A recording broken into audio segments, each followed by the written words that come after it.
Dear students, welcome again biology class. तो इस chapter का हमारा लास्ट टॉपिक एक्सरेशन बचा है। तो आज हम एक्सरेशन के बारे में डिस्कस करने वाले हैं। तो एक्सरेशन क्या होता है? हमारे अंदर होने वाली बायोलॉजिकल प्रोसेस है। The biological process involve in the removal of this harmful metabolism wastage from the body is called एक्सरेशन।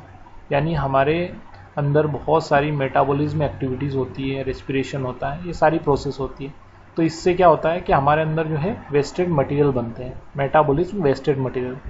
तो जो भी वेस्टेड मटेरियल बनता है, जो हार्मफुल सब्सटेंसेस होते हैं, तो उनको बाहर निकालने की जो प्रोसेस है, the biological process involve in the removal, यानी बाहर निकालना, ठीक है ना, of this harmful metabolic wastage, यानी मेटाबॉलिज्म प्रोसेस से जो हार्मफुल और वेस्ट मटेरियल जो बनता है, जो वेस्ट सब्सटेंसेस बनते हैं, उनको फ्रॉम द बॉडी, यानी बॉडी से बाहर निकालने की प्रोसेस को हम बोलते हैं एक्सरेशन।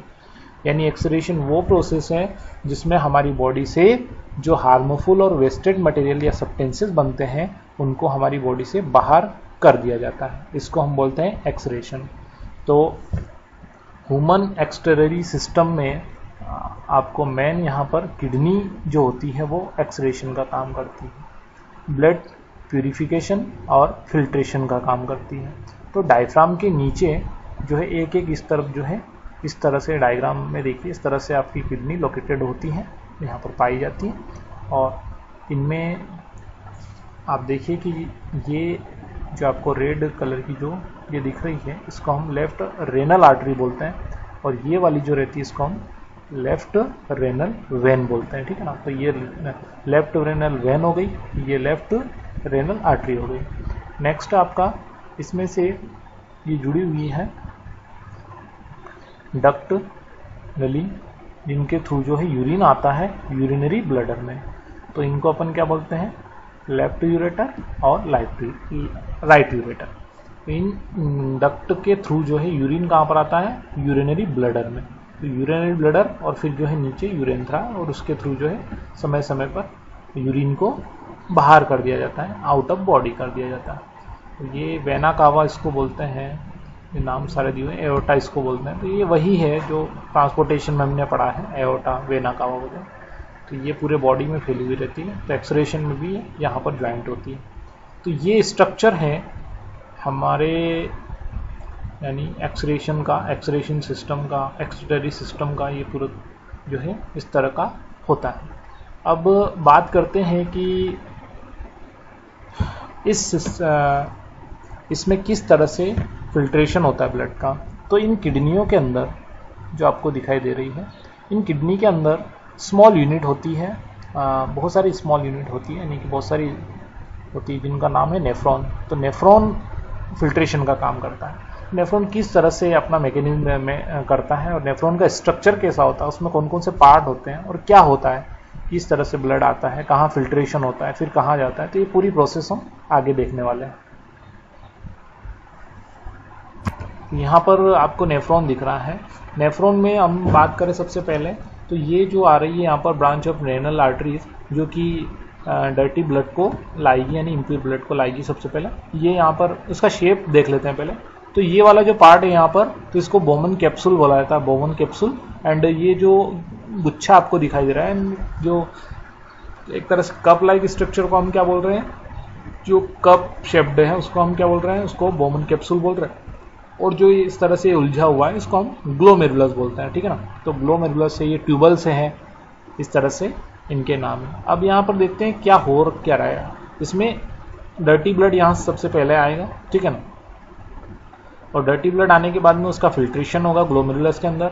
फिल्ट्रेशन होने के बाद उसको इस वाले यहाँ पर ये एरो लगा हुआ है, ठीक है ना। तो ये एरो से ये ब्लड जो है इस नली में, जैसा मेरा कर्सर आप हाईलाइट में कर रहा हूँ, इस तरह से ये अंदर जो है इस तरह से ये एरो लग रहा है, ठीक है ना। ये इस तरह से यहाँ से घूम करके इधर होता हुआ, ये उधर होता हुआ यहाँ पर इसमें पहुँचेगा, ठीक है ना, यानी कलेक्टिंग डक्ट में पहुँचेगा।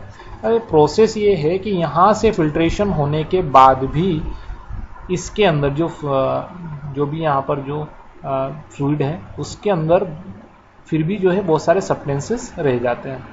यानी कि वो इम्पोर्टेंस भी हो सकते हैं, अमीनो एसिड्स वगैरह ये है, और भी बहुत सारी चीज़ें हैं जो कि उसमें वापस से प्रेजेंट होती हैं। तो ये जो आपको रेड वाली एक और जो इधर उधर दिख रही है, ये क्या करती है, इसका रीअब्जॉर्प्शन करती है। इसमें से वापस से जो काम वाली चीज़ होती है, इंपॉर्टेंस सब्सटेंसेस होते हैं, उनको रीअब्जॉर्प्शन होता है, और रीअब्जॉर्प्शन होने के बाद जो बचता है उसको जो है कहाँ पहुँचा दिया जाता है, कलेक्टिंग डक्ट, और फिर जो है ये फाइनली कहाँ पहुँच जाता है, यूरिनरी ब्लडर में, और फिर जो उसको बाहर कर दिया जाता है। तो ये प्रोसेस होती है, और ये रीअब्जॉर्प्शन करके ये वाली कैपिलरीज आपको, कैपिलरीज जो है क्या बनाती है, ब्रांच ऑफ रेनल वेन। तो इस रेनल वेन से आपको जो है प्योर यानी क्लीन ब्लड मिलेगा, ठीक है ना। तो यहाँ पर से क्लीन ब्लड आपको मिलेगा।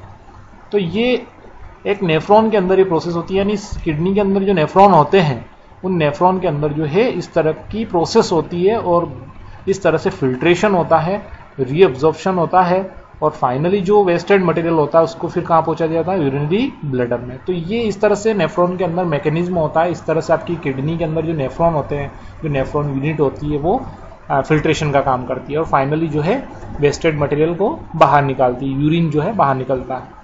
तो ये तो हो गया आपका वर्क इसका। नेक्स्ट आपका टॉपिक यहाँ पर दिया हुआ है नीचे, तो आर्टिफिशियल किडनी हीमोडायलिसिस। तो हीमोडायलिसिस क्या है भाई, किडनी आपकी विटल ऑर्गन्स फॉर सर्वाइवल, बहुत ज़रूरी होता है किडनी सर्वाइवल के लिए, क्योंकि किडनी आपका जो है क्या करता है, फिल्ट्रेशन का काम करता है। अगर किडनी अपना काम करना बंद कर दे तो आपकी बॉडी के अंदर जो है, यानी कि आपकी बॉडी के अंदर जो वेस्टेड मटेरियल होंगे उनकी क्वांटिटी कंटिन्यू बढ़ती जाएगी, और जो है आपके अंदर पॉइजन्स बन जाएंगे, और आपकी डेथ हो सकती है, क्योंकि वेस्ट मटेरियल तो बाहर निकल नहीं रहा है, तो फिर जो है डेथ हो सकती है ना।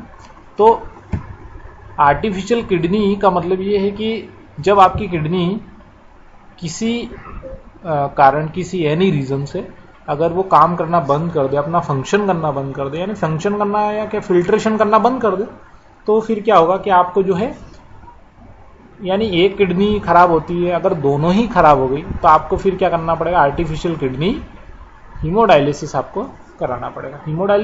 डायलिसिस होता है। An artificial kidney is a device. तो ये एक डिवाइस होता है आर्टिफिशियल किडनी, टू रिमूव, ये रिमूव करता है नाइट्रोजिनस वेस्टेज, वही जो nitrogenous wastage urine waste material को बाहर निकालता है, product from the blood through dialysis, यानी ब्लड के थ्रू, डायलिसिस के थ्रू। तो यहाँ पर एक डायग्राम भी आपको दिए रखा है, ब्लड को बाहर निकाला जाता है, फिर उसका फिल्ट्रेशन होता है, फिल्ट्रेशन में जो वेस्टेड मटेरियल होता है उसको अलग कर दिया जाता है, और फिर जो है प्योर ब्लड को वापस से बॉडी के अंदर कर दिया जाता है। तो यानी कि जो आपकी किडनी काम कर रही थी अंदर, वही का वही काम यहाँ पर बाहर करके और आपके अंदर वापस से प्योर ब्लड पहुँचाया जाता है। तो इसको हम डायलिसिस बोलते हैं, यानी कि, और इसी प्रोसेस को, इसी को हम बोल रहे हैं यहाँ पर, क्योंकि आर्टिफिशियल किडनी है, मैनमेड है, इसलिए इसको आर्टिफिशियल किडनी या हीमोडायलिसिस बोला जाता है। तो ये हीमोडायलिसिस है, आर्टिफिशियल किडनी है।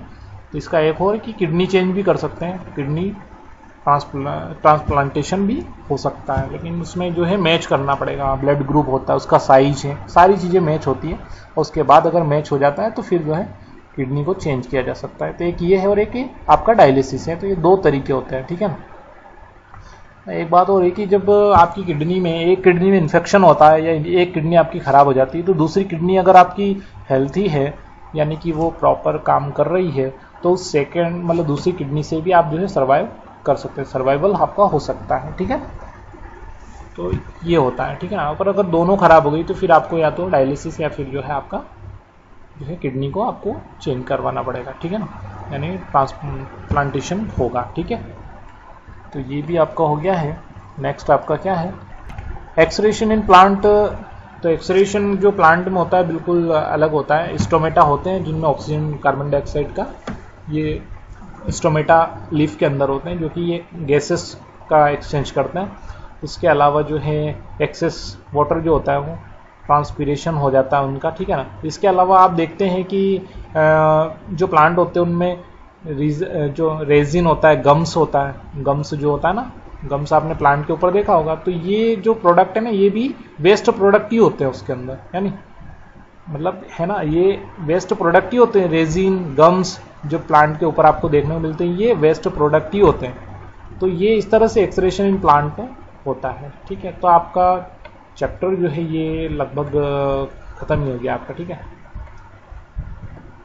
तो यहाँ पर आपका think it over organ donation वाला भी दे रखा है। तो आप जो है यहाँ पर बहुत सारे ऐसे ऑर्गन होते हैं जिनका हम को डोनेट कर सकते हैं, डोनेशन कर सकते हैं, ठीक है ना। तो इससे क्या होता है कि जो जिसको रिक्वायर होता है यानी कि उसके काम वो आ सकते हैं। ऑर्गन डोनेशन वाला यहाँ पर पूरा लिखा हुआ है।